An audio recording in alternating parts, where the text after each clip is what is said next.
এটাই হচ্ছে সুন্দরবনের মানুষের জীবন। এই রৌদ্র, এই ঝড়, এই বৃষ্টির মধ্যে তারা কতটা পরিশ্রম করছে, পরিশ্রম করে মাছ ধরছে, সেই ভিডিও আপনাদের শেয়ার করছি। দেখতে পাচ্ছেন এই ঝড় দিয়ে মাছ কিনবেন তাই বলে এই নয় এনাদের কাছ থেকে কম পয়সায় মাছ কিনবেন, কারণ এনাদের সম্পূর্ণ জীবিকা নির্বাহ এবং পরিবার চলে এই মাছ ধরার ওপর। সুন্দরবনের নদীমাতৃক এলাকার মানুষ কিন্তু যথেষ্ট পরিশ্রমী হয় এবং মাছ ধরার দিক থেকে দক্ষ হয়।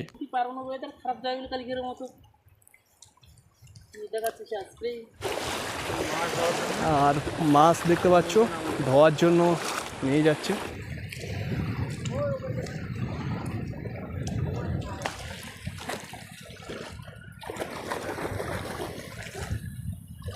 কতটা হবে যেতে মনে হচ্ছে? 4-5 কেজি হবে তো। তো ফাইনালি এই মাছগুলো ধোয়া হচ্ছে, এখনো পাতা বাছা হয়নি।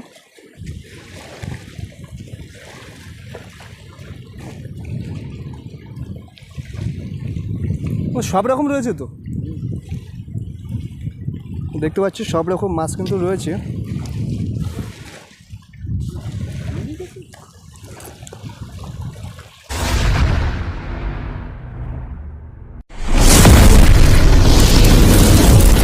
হ্যালো এভরিওয়ান, তো কেমন রয়েছেন আপনারা সবাই? আশা করছি অনেক ভালো রয়েছেন, সুস্থ আছেন। তো ফাইনালি আজকে ঢুকলাম চিমটার জঙ্গলে।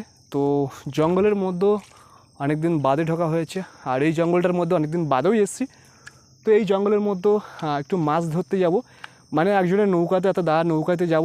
তো কী মাছ ধরছে, কী মাছ পাচ্ছে, একটু সেসব বিষয়ে একটু তুলে ধরবো। তো আপাতত নদীতে যারা মাছ ধরে এবং এই মাছ বিক্রয় করে, তো নদীতে মাছ ধরতে কতটা কষ্ট সেটা এই ভিডিও না দেখলে বন্ধুরা বুঝতেই পারবেন না। কারণ প্রচণ্ড রৌদ্রের মধ্যে মাছ ধরতে হচ্ছে, কত লম্বালম্বি জাল টাঙানো হয়েছে, সেই জালগুলিকে আবার দেখতে পাচ্ছ এইভাবে রাখা হচ্ছে। তো প্রচণ্ড ঢেউ, প্রচণ্ড রৌদ্র আর ঝড় বৃষ্টির মধ্যেই কিন্তু মাছ ধরতে হচ্ছে। তো দেখতে পাচ্ছেন প্রচণ্ড পরিমাণে ঢেউ হচ্ছে। তো মাছের দাম কি করে কম হবে, কারণ এই সমস্ত মাছ যারা ধরে তারা অনেক পরিশ্রম করে ধরে, তাদের কষ্টও হয়। তো এই নদীর মাছ ধরতে গেলে কিন্তু অনেকটা কষ্ট করতে হয়, কারণ এই ভিডিও দেখে প্রমাণ হয়ে যাচ্ছে। কারণ দেখতে পাচ্ছেন এখন কিন্তু 1টা বাজে, তো প্রচণ্ড রৌদ্র, আর এই রৌদ্রের মধ্যে কিন্তু এই সমস্ত দাদারা কিন্তু দেখতে পাচ্ছেন এখনও পর্যন্ত মাছ ধরছে।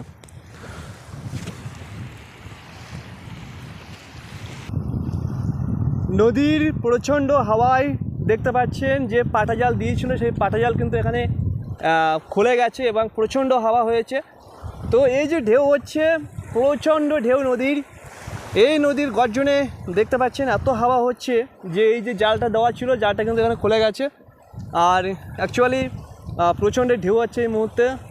আর দেখতে পাচ্ছি এই যে নদীর যে দ্বীপটা, অনেক বড় দ্বীপ, প্রচণ্ড বড় দ্বীপ। তো প্রচণ্ড ঢেউ হয়ে থাকে এই নদীতে। যখন নদীর জল ধীরে ধীরে কমে যাচ্ছে, অর্থাৎ ভাটা হচ্ছে, তখন এই সমস্ত চরের ঝরা থেকে জলগুলি কমে গিয়েছিল। তারপরে দেখতে পাচ্ছেন এই সমস্ত দাদা ভাইরা এই জায়গায় কিন্তু কিভাবে মাছ ধরছে ঝরার মধ্যে, সেটা আপনাদের শেয়ার করছি। তো এটাই হচ্ছে সুন্দরবনের মানুষের জীবন। এই রৌদ্র, এই ঝড়, এই বৃষ্টির মধ্যে তারা কতটা পরিশ্রম করছে, পরিশ্রম করে মাছ ধরছে, সেই ভিডিও আপনাদের শেয়ার করছি।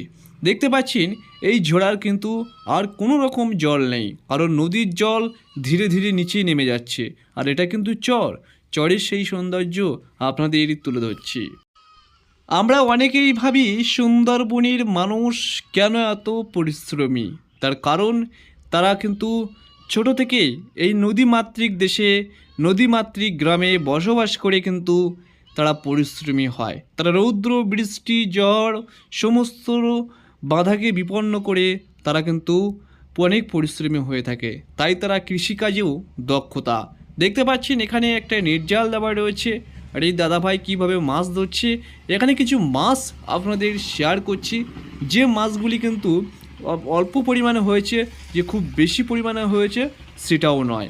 এগুলো মার্কেটে নিয়ে যাওয়ার পরে অনেকেই দাম কমা দর করতেই পারে, কিন্তু বিশ্বাস করুন দাম কম কিংবা বেশি করবেন না। তার কারণ এনারা কিন্তু অনেক পরিশ্রম করে, অনেক কষ্ট করে রুজি রোজগারের জন্য এই মাছগুলি তারা ধরে থাকে। তো সেক্ষেত্রেই বলবো আপনারা এনাদের কাছ থেকে 2 পয়সা বেশি দেবেন, দিয়ে মাছ কিনবেন, তাই বলে এই নয় এনাদের কাছ থেকে কম পয়সায় মাছ কিনবেন। কারণ এনাদের সম্পূর্ণ জীবিকা নির্বাহ এবং পরিবার চলে এই মাছ ধরার ওপর। সুন্দরবনের নদীমাতৃক এলাকার মানুষ কিন্তু যথেষ্ট পরিশ্রমী হয় এবং মাছ ধরার দিক থেকে দক্ষ হয়। পারবো না, ওয়েদার খারাপ জায়গাগুলো কালকের মতো দেখাচ্ছে সে আজকেই ভালো যেতে পারে। ওরা রাখতে চলবেন কারা ওরা?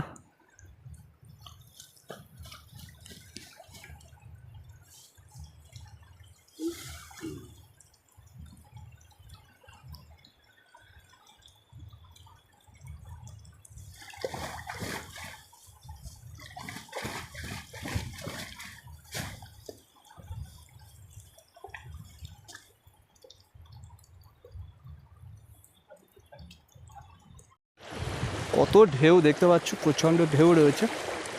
তো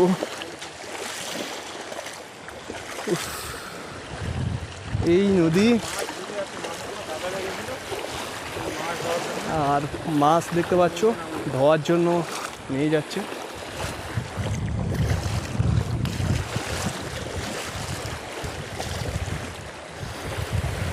ভয় করছে ভাই।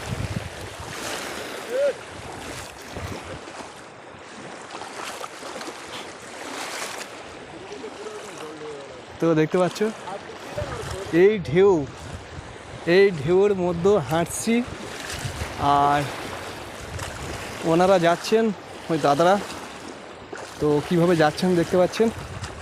তো সামনে আর একটা ঝোড়া রয়েছে, ঝোড়ায় কী মাছ পাওয়া যায় সেটা দেখার জন্য। কত বড় নদী দেখতে পাচ্ছ, নদীতে প্রচণ্ড ঢেউ হচ্ছে, কুলাশ আসছে। ওয়াও, দীঘা হার মানে যাবে এই ঢেউটা।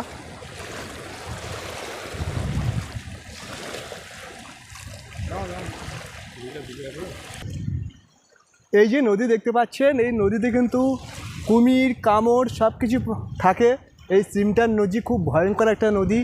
হয়তো অনেকে ভাবছেন যে এই নদীতে কিছু নেই, কিন্তু এই নদীটার আয়তন অনেক দৈর্ঘ্য এবং অনেক বড়। গামছা নিয়ে ঘুরছি কারণ প্রচণ্ড রৌদ্র দেখতে পাচ্ছেন, আর এই ঢেউ আপনাদের শেয়ার করছি। তো বন্ধুরা অবশ্যই কিন্তু কেমন লাগছে কমেন্ট করে জানাবে।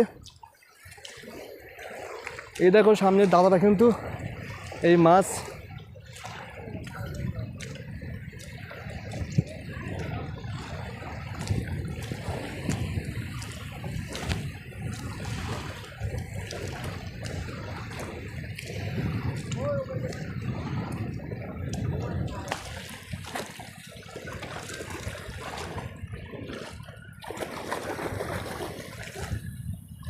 কতটা হবে যেতে মনে হচ্ছে?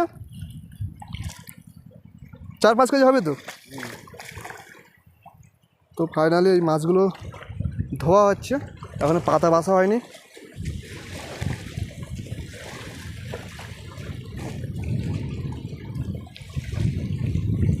সব রকম রয়েছে তো, দেখতে পাচ্ছি সব রকম মাছ কিন্তু রয়েছে।